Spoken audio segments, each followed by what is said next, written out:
hand. And welcome to Songwriter Connection. We've got a great show for you, a really big show. That's why we're at the historic Claremont Inn in Batavia, Ohio, taping in front of a live audience.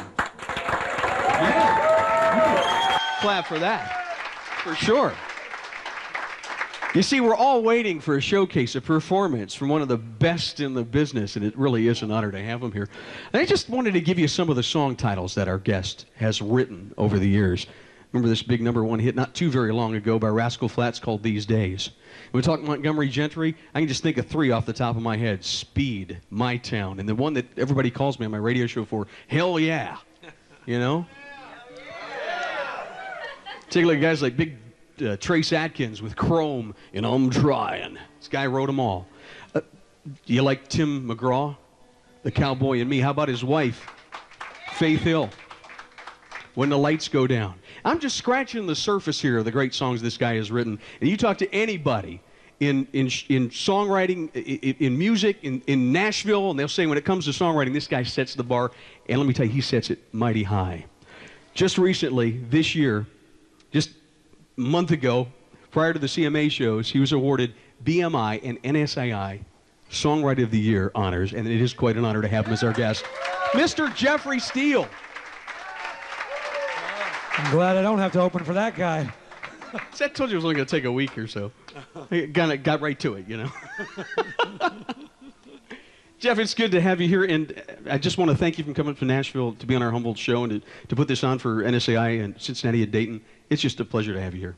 It's a pleasure. It's always an honor to go anywhere where anybody likes my music or likes what I do. I'm just so touched that it's very cliche, but it's just very touching to think that somebody would think that much of your song to sing along with it, or you know, I never get tired of that. I just forever humbled by that. So. That's also got to be a great feeling to be named Songwriter of the Year. I mean, geez, come on, and given to you by one of the people you idolize.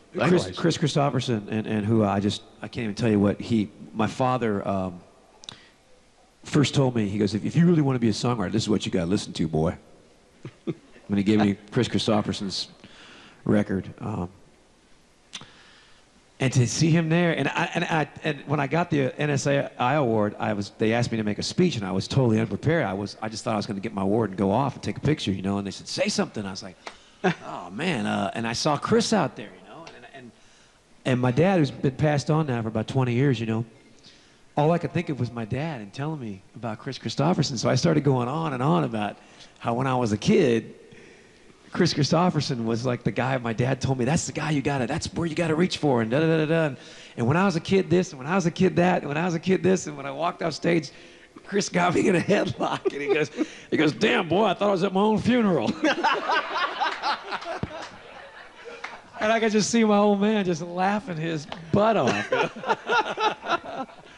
So, yeah. You know, I read an article about you just a couple of months ago, and it had said, and I thought, this cannot be true. It said, Jeffrey Steele, 175 cuts in the last 3 years alone, and I'm thinking, but then I'm doing my research before I do this interview, and I found out that, yeah, that isn't right at all. It's been over 200 songs in the last 3 years.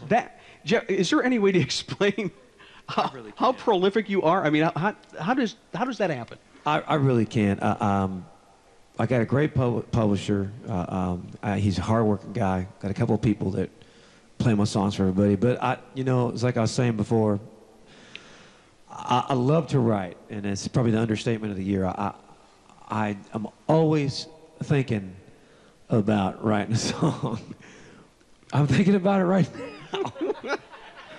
I just love doing it. Are we going to end up in a song? Is that what you're saying? You know? Yeah. Hell yeah!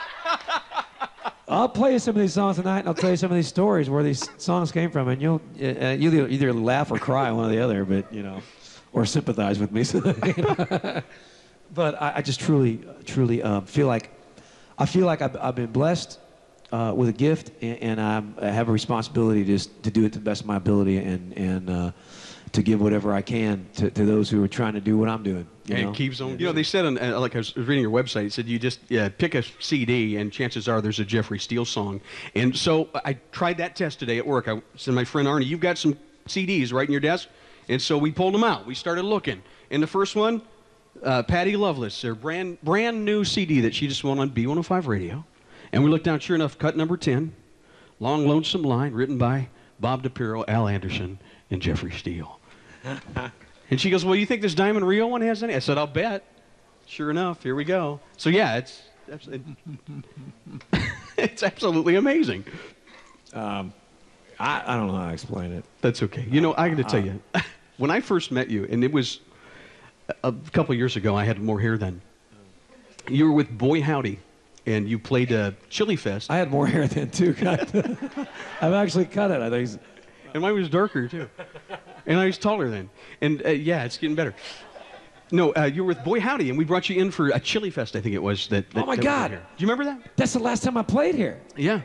I mean, I've been here since, like doing a couple of radio station visits, but that was when Elvis was here.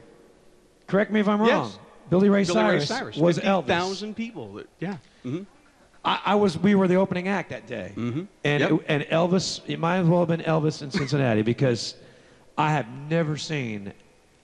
I can only imagine that anybody who's lived through the Beatles, that's what it must have been like, or Elvis, you know. I remember him looking out over the crowd and going, and then bringing us all up, and then bringing camera crews up and go, get these people up on the roofs. And totally remember that. Yeah, unbelievable. But people hanging out the windows. Yes. And he sang "Achy Breaky Heart" like 6 times. Yeah. Am I right? Exactly. He did. He was doing oh, what was the song? Some Hank Williams song. It might have been John Boy. Give on you. We gotta go, me oh my. And everybody's going, don't tell my heart, my achy breaky. They're just screaming over the top. That's the truth. Yeah. I remember looking in his eyes, and when he came off the bus, and he was just like, he couldn't believe what he was saying. He sure didn't. Well, anyway, I remember you just saying, and then I remember talking with a group, and you were saying that where it was at for you was songwriting, that you just had a passion for it, and you could just see it in your eyes. Yeah. And here we are several years later, you're Songwriter of the Year. My question is, how did you get there? Hear from there. What happened? How did it go for you? Well, I mean, we hear the stories of you and Anthony Smith and these guys you used to hang out with, playing at the Broken Spoke every night, little circles, you know. First of all, I'll say something really cheesy, because I always do. I wrote it down. I wrote down that I wanted to be the Songwriter of the Year. And I wrote it down in 1997. And I wrote it down every year that I lost. I wrote it down again. And I wrote it the next year down. And I've always kept a list of things I wanted to do, whether it was something real trivial, something real meaningful, spiritual. I've always written it down. And I know that's kind of cheesy, but I'm a real big believer in planting a seed in your brain about something you want to do. And if you make the commitment and write it down, it's always there spinning in your head. And you may not be thinking about it, but you're thinking about it, so the subconscious. But back to the real crux of the question. I played a lot of gigs in a lot of bars. I've met a lot of people. I've had a lot of successes. And like I was saying before, it's a constant up and down kind of business. And I've learned, I think, if anything, not to take the criticism too seriously and not to take the pats on the back too seriously, because it's all about the same. The bottom line is what you feel like you're doing for yourself, and you feel like you're doing the right thing. I've always tried to just keep my work ethic real strong and hope that would take care of itself, that the music would get me where I wanted to go instead of what people told me I had to do, or what I couldn't do, or what I could say or what I couldn't say. 5 years ago, when I turned in Hell Yeah, they said, you're never going to get that on the radio, because you can't say that on the radio. And I'm not saying I tried to write a song and get the word hell on the radio. I was never trying to do that. I was just trying to write a sincere song about a sincere guy that I met. But just to make the point that if you believe in something, man, do not give in.